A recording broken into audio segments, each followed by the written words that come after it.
Yasmina. Ça va? Putain, mais t'es dégueulasse. Va laver les mains. Ah merde. Bon, 2 secondes. Oh putain, c'est dangereux ça. C'est quoi qui a fait ça? Et donc, Yasmina, c'est Mister Mix. Et quoi de mieux qu'un moment d'analyse juste avant de partir en vacances?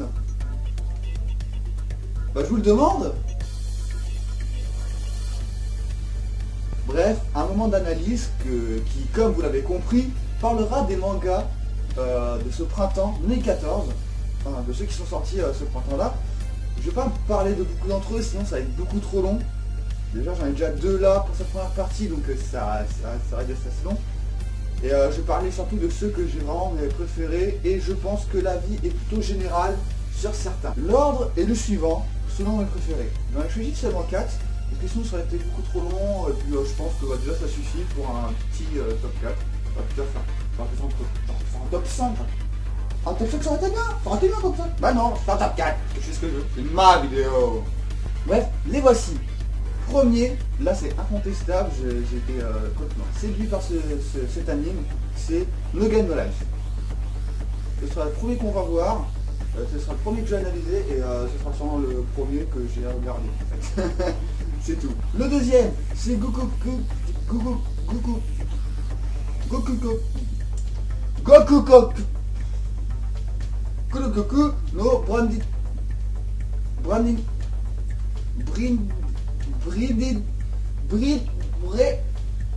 bordel de merde. Bon, Goku no Brandelier. Je sais pas du tout si ça se dit comme ça, hein, mais en tout cas c'est le nom de l'anime le plus compliqué à dire. Hein. Il y a des animes où c'est des titres qui font 10 mètres de long. Là c'est le truc que j'arrive pas à dire du tout. Ou alors c'est Brandelier in the Dark Knight. Donc c'est un peu plus facile. Voilà. Le deuxième, on verra ça après. Hein. Voilà. Sinon on va y passer des heures. Le troisième que j'ai hésité avec la 4ème place, c'est Aqua no Idol. Hein. Je sais pas si vous êtes d'accord, si y en a qui l'ont vu ou pas. Bon, on verra bien. Et enfin le dernier, The Irregular at Magic High School. Bon, j'ai pas le titre en japonais parce que je l'ai pas retrouvé. Donc ça c'est beaucoup plus court, mais ça c'est en anglais, c'est ce qu'il y a sur Wakanim. Ouais bon, c'est un licencié par Wakanim, j'ai dû pas regarder dans les premiers épisodes, donc voilà. Pour ceux qui n'ont pas vu, bah... ça faut la payer.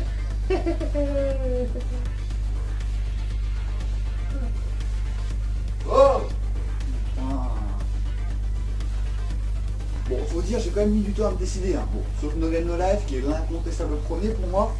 Je l'ai rencontré par cette anime, j'ai pas dit ça. Bref, c'était pas facile de les classer, bien qu'il y en ait d'autres derrière, lesquels j'ai vu Blood and Soul. Il y avait quoi d'autre encore Mekaku City Actor.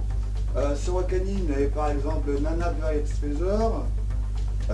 J'ai pas vu IQ parce que j'aime pas trop les mangas de sport, donc excuse-moi si j'en parle pas, hein, c'est voilà. Hein, bon après il y a les saisons 2 comme Dead Alive, la saison 2 de Dead Alive, ou après il y a les Solitaire Note, le final de Solitaire.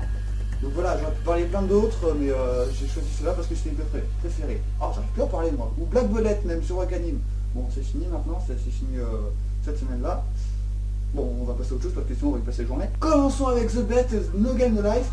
Un petit synopsis pour nous plonger dans l'ambiance. L'histoire est centrée autour d'un frère, Sora, et de sa sœur, Shiro.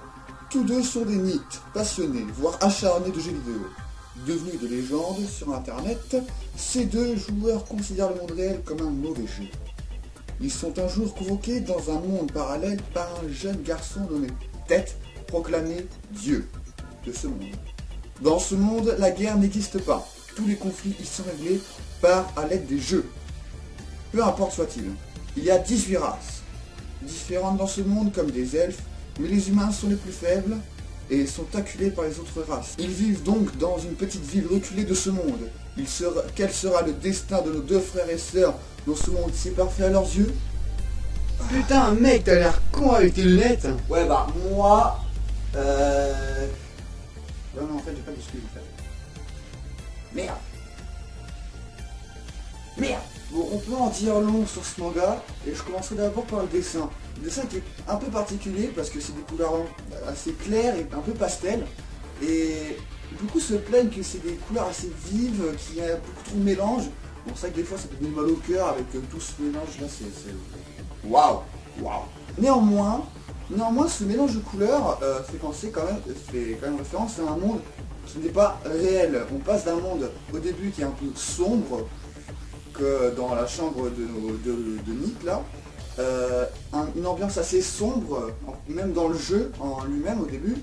Et là on passe dans un monde très coloré, très fantaisiste, et les couleurs pastel mettent bien en avant ce côté un peu fantastique, un peu rêveur.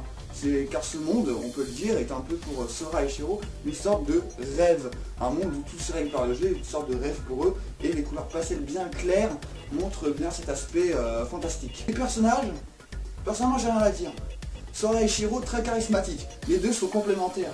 On peut voir très bien que le lien qui est entre eux, et ça c'est quelque chose d'assez fort, parce que il y a une très grosse complicité, et on voit très bien aussi le caractère de Sora qui prévoit vraiment tout à l'avance. Il a un esprit de malade, complété par Shiro qui elle a une connaissance de calcul de... Personne pourrait calculer aussi vite qu'elle. Voilà, c'est déjà dans les derniers épisodes, j'ai vu le truc. Tu peux pas être aussi rapide que Shiro. En plus d'être mignonne, c'est pas... Voilà, c'est... Je sais pas, il y avait une stratégie qui avait commencé à l'épisode 4 et qu'à l'épisode 11 elle prenait fin alors que tu avais prévu que 2 épisodes par stratégie. Bon, c'est un exemple, hein, c'est pas des spoils, c'est un exemple. Des personnages vraiment tous attachants, qu'ils soient détestables, sympathiques ou même qui donnent pitié. Il y en a. Réfléchissez bien. Je pense que... on voit tous de qui je parle. Moi personnellement elle donne pitié, après c'est vous qui voyez, hein. Vous voyez.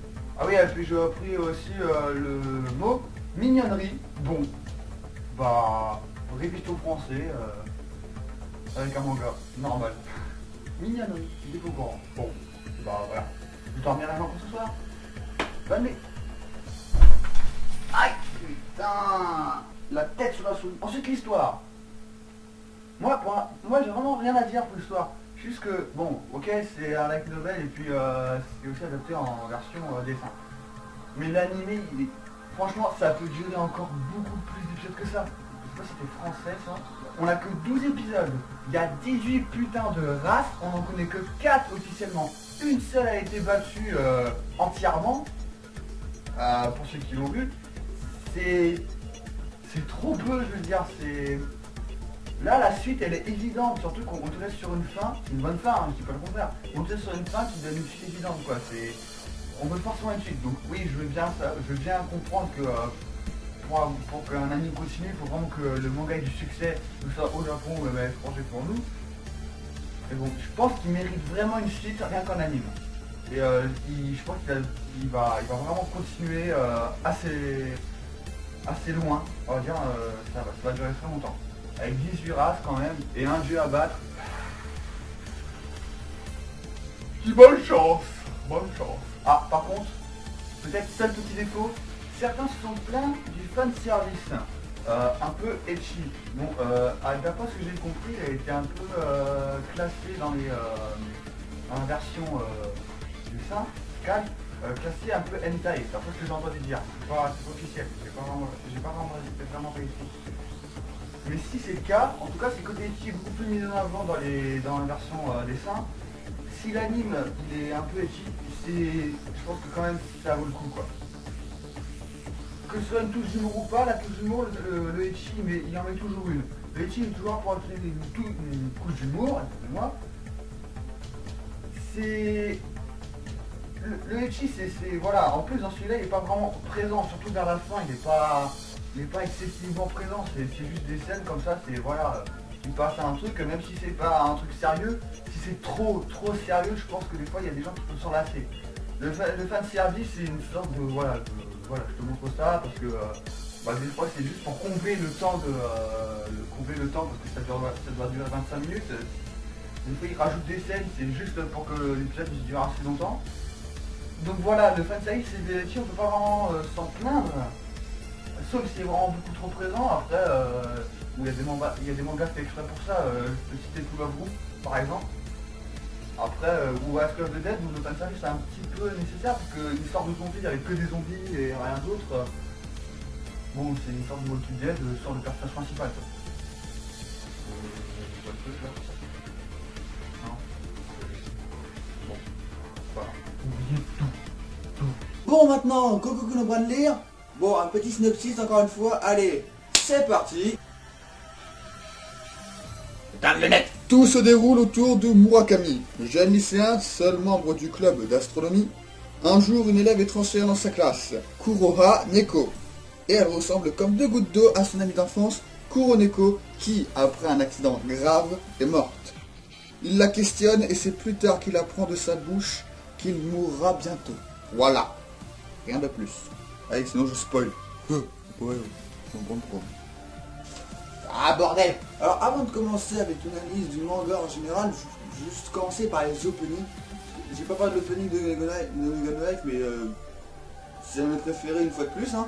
Mais les openings de Goku no Banner, de ce manga, il y en a deux déjà, et puis ça m'a surpris le radical changement de genre. Le premier opening, il fait une sorte de un petit peu de dubstep, un peu fantastique, qui mettait bien l'ambiance du manga et on sentait vraiment que c'était... En plus il n'y avait pas de parole donc ça m'a un peu surpris, donc voilà, c'était sympa. Et après t'as l'opening 2, où tu passes de ça à du métal, mais le mec il s'arrache la voix. Ça m'a surpris de passer un truc comme ça à du métal où le mec il gueule comme ça.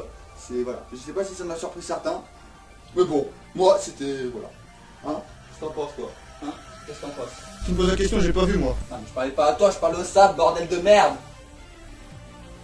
Ça parle pas, bordel. Donc bref, à ceux qui portent des casques, je vous conseille de baisser le son lors de l'opening 2.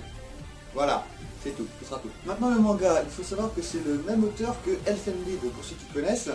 Je trouve que l'auteur a pas vraiment perdu la main, je trouve quand même qu'il s'est même amélioré, parce que j'ai pas vraiment reconnu le style. Donc ça m'a un peu perturbé, bon après c'est peut-être parce que c'est la version anime. Donc voilà, mais c'est le même auteur et puis je trouve qu'il s'est vraiment bien amélioré. L'histoire, bah, Murakami est entraîné dans cette histoire vraiment presque de force. Il apprend qu'il va mourir, il y a plein de trucs qui se passent après. Il hésite à chaque fois sur la véritable identité de Kuroha, et son enfance ou pas, si elle est morte ou pas. Donc, il y a toute une histoire comme ça. Après, il y a d'autres personnages qui arrivent après. L'ordre est assez bien construit.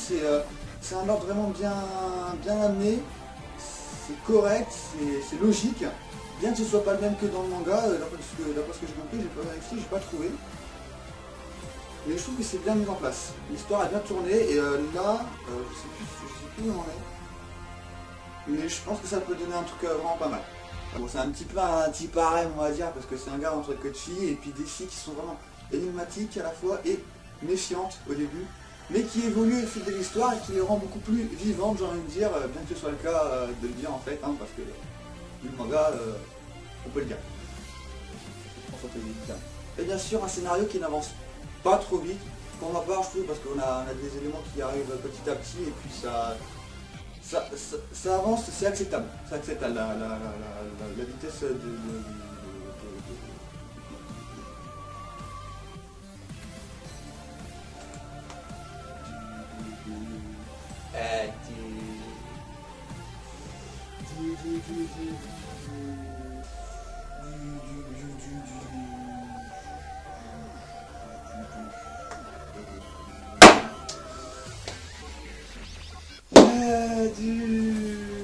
du scénario.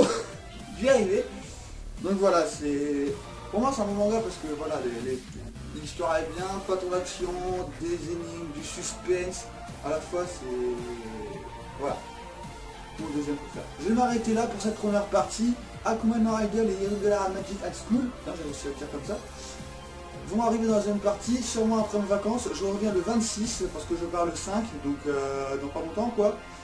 J'espère que cette vidéo vous aura plu. Si vous en voulez plus, et si vous avez des sujets à me proposer, je suis partant. Mettez-les dans les commentaires ou même sur Facebook, sur la page IGN, sur le forum, là où je poste d'habitude les liens, sur la page d'activité, n'importe où, du moment que vous me donnez un thème, moi ça me convient, je pourrais bosser dessus comme il faut. Voilà, la deuxième partie va arriver vers le 26, et je sais c'est long, 3 semaines. C'est les vacances. C'est les vacances.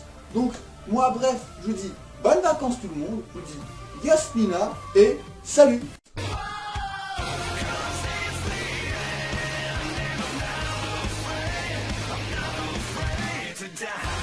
Ouais, je me démonte par des zombies, c'est la fête.